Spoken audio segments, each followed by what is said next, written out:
स्वस्ति श्रीमन्नारायणाय नमः। वागीशाद्याशु मनसः सर्वार्थानामपत्रमे यं नत्वां कृतकृत्याशो स्वं नमामि गजाननम्। गुरुर्ब्रह्मा गुरुर्विष्णु गुरुर्देवो महेश्वरः गुरुर्साक्षात् परब्रह्म तस्मै श्री गुरवे नमः।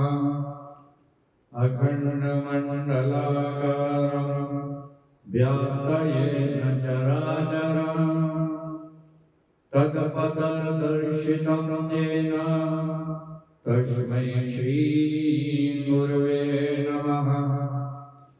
मन्नाथः श्री जगन्नाथो मद्गुरु श्री जगद्गुरु मदात्मा सर्वभूतात्मा तस्मै श्री गुरवे नमः।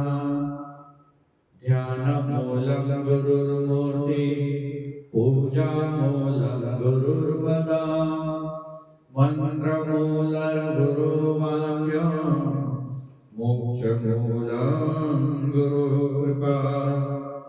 शङ्करं शङ्कराचार्यं केशवं बादरायणं सूत्रभाष्यकृतौ वन्दे भगवन्तौ पुनः पुनः।